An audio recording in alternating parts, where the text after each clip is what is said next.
Howdy, howdy, howdy. Howdy, howdy, howdy. Howdy, howdy, my powerful YouTube family. Howdy, guys. Howdy, howdy. Oh, right. So, I'm using the workspace to do the video. I'm hoping that you can. All right. So, guys, it's Black History Month. But before I go into this, let me say a big shout out to each and every one of you guys, wherever you are. It is a privilege for me to come and sit in front of you again tonight to do another video on this Sunday. So we know that February is Black History Month, right? So they say. But as I always say to you guys, make sure that you are celebrating your history every single day as often as you can. Talk to your children about their history. Don't sit there and make it seem like it's not important. It is important. Help them to understand it. Help them to learn about it. It's so sad that every time when Black History rolls around, the only person they know in Black history is Martin Luther King. Martin Luther King. They know nothing about the others who worked way before Martin Luther King to help make the voices of Black people heard. So every time you talk about Martin Luther King, Rosa Parks, but they never know that slaves, people, our foreparents came from Africa. They didn't come here as slaves. They didn't come to America as slaves. They became slaves. They turned them into slaves when they got here. So when they left their countries, they were kings and princesses, all of that. They had wealth. So don't sit and let your children feel like, oh, they don't want to put value on themselves. As I said in the schools today, I just did a survey because they wanted me to do a survey as to why I'm leaving and if I would come back to work. And I was able to just spill my guts out and tell them exactly what was not making sense.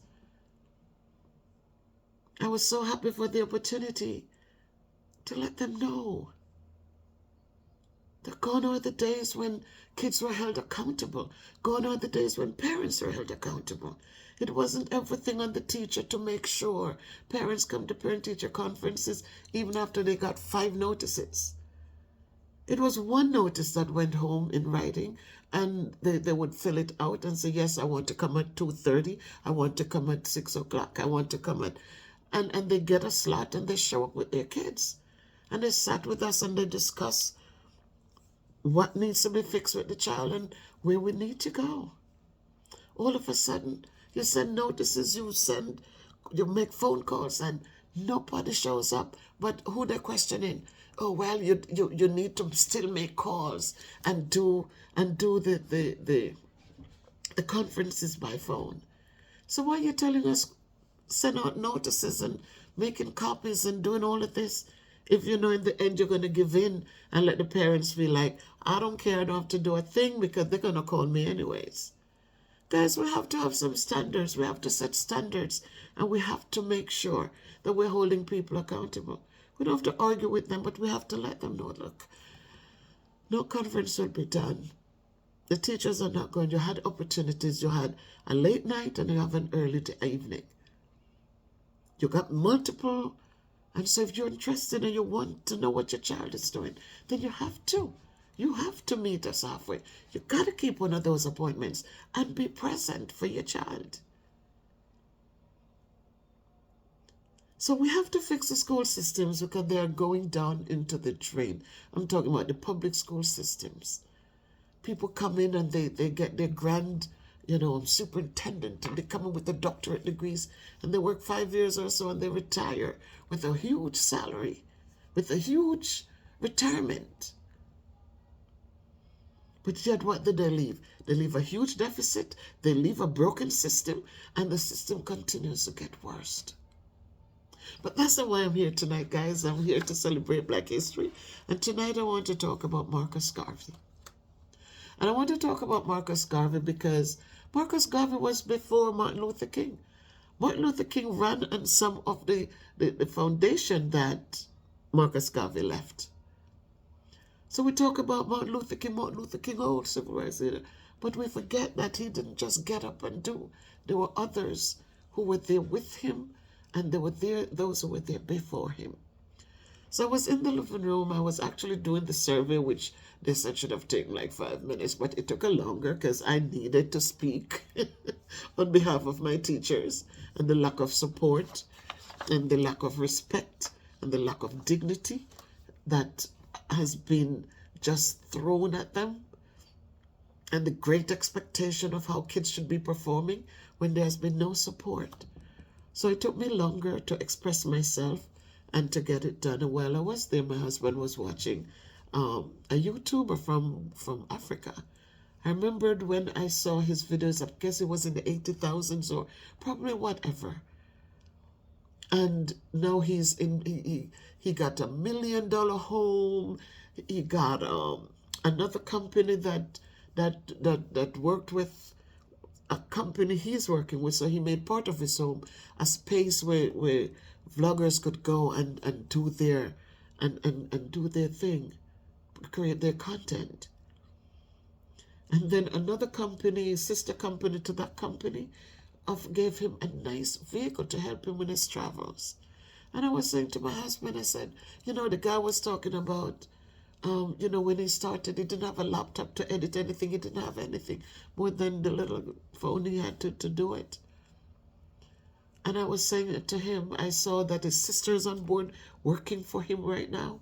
Little things. It just takes one. A lot of times you have people around you who are creative, but, I don't want to put myself out there. I don't want to. You get no support. It's like you're doing something bad, but you get no support.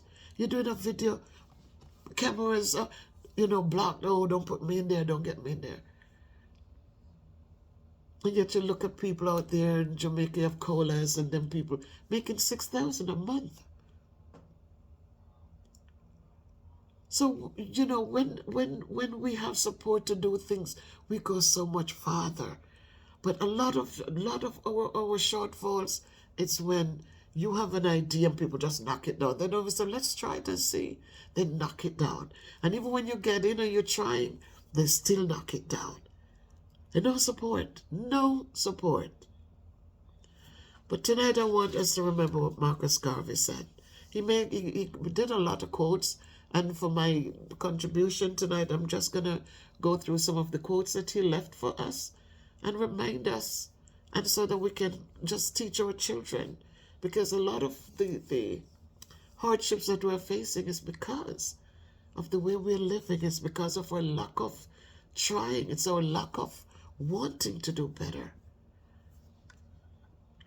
And so the first one I look at, it says, a people without the knowledge of the past, history, origin, and culture is like a tree without roots. So many of our children knows nothing about their history. And this is why I think they take so much for granted. They're not setting goals. They're not having any directions of where they're going or how they're getting there. But Morley tells us to emancipate ourselves from mental slavery. None but ourselves can free our minds. But yet we're just walking in the darkness. We're just walking in the darkness, and we don't build and we don't strive. And so we're at the same place every day, without prosperity, without growth, without anything. We're just there.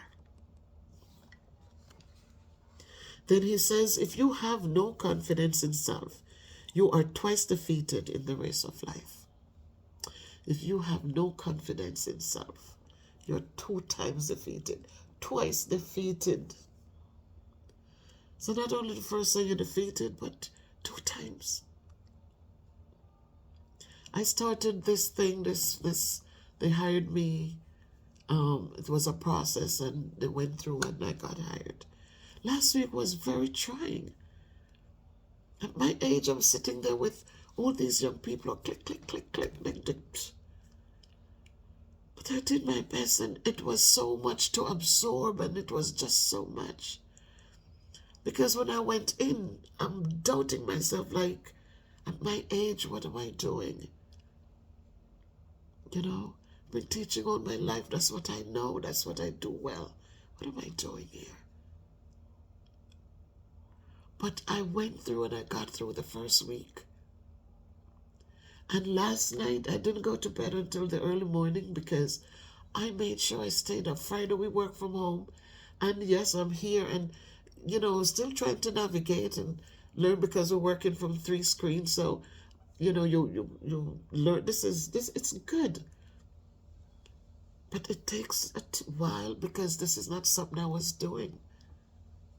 So it takes a little time, but I was getting impatient with myself, thinking, you should have known this. But last night I sat down quietly. And you know what I did? I sat in here and I took notes, different notes, because it's a new week.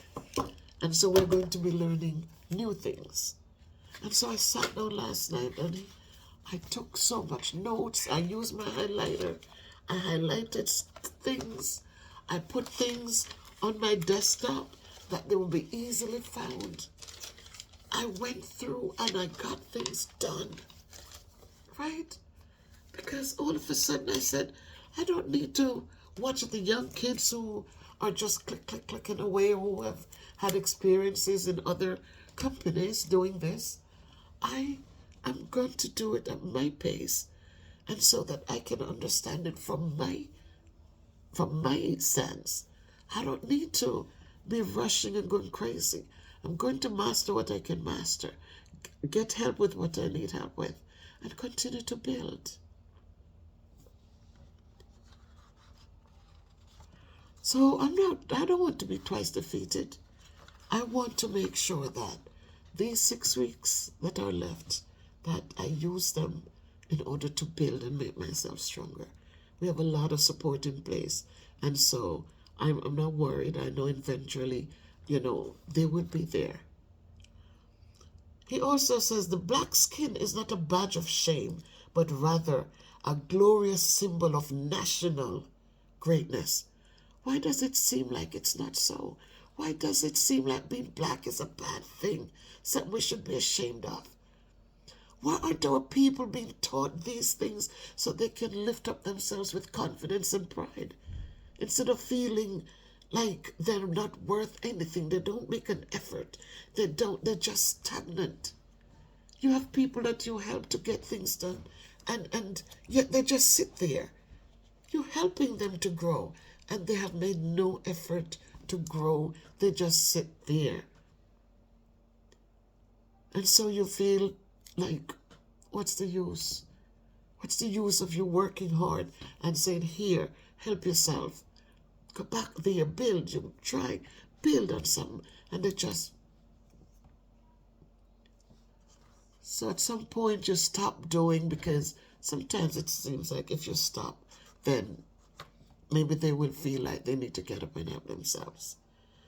Our skin color, we're black, but we can work hard. We can be high achievers. We can do it. We cannot just invest in negatives, ugliness, and anger and frustration. Let us build and support one another as we build. With confidence, you have won before you have started. And that is what we lack, confidence. We give up. We think it's easier to beg somebody $1 than for us to build, to find the confidence and the grit to build and to do well for ourselves. He's also said the enemies are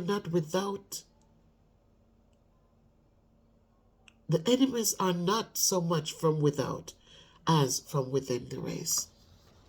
Our own people, our own kind, we are the ones who pull each other down. We are the ones we don't support, we don't encourage, we don't do anything. We just sit down, and when people try to build, we talk about them, we laugh at them, we carry stories about them, we say they're showing off, we say all kind of stuff, instead of helping to build.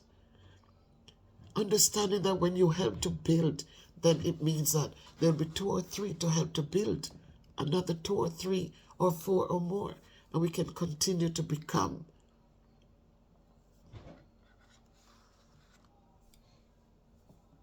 the mighty people that we need to become so we can get up and accomplish something good.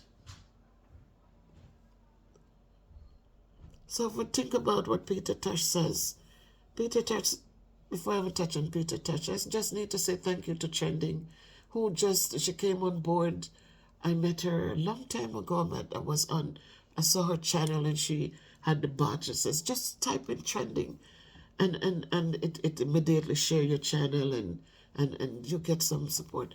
And then she and Buddha, there was Buddha, her friend Buddha. She's in Florida. Trending is from the Philippines. But Trending has jumped on board, and I have to say thank you, Trending.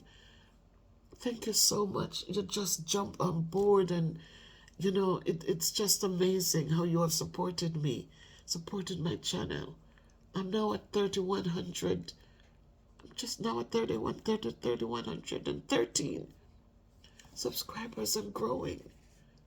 And I have to thank you so much, and thanks for all of Bev Brown. You are the other one, and you know, we have people who they watch the video, they wouldn't even share it. They wouldn't even click the share link and share it with the family. They have WhatsApp. I said, when you watch the videos, if you hit share, WhatsApp is one of the things that comes up that you can share it. And not even that, they wouldn't even do it to support you. But when support is needed, here you are, you're going, jumping through hoops, making your budget so it could fit in to support and help as much as you can. And there's some people that wouldn't even try. They wouldn't even budge. So for those who have supported me on the journey, who have helped me grow, who have shared a video or two or more, thank you. I thank you. It only takes one, guys. It only takes one to go viral and to make a little channel become something of power. Or those people out there who are on the grind every day, it's a job for them. And they get their little videos and they get their little things and they put out there. And people watch it and support them and share them and like them and subscribe, you know, and encourage people to subscribe, and they grow. That's how they grow.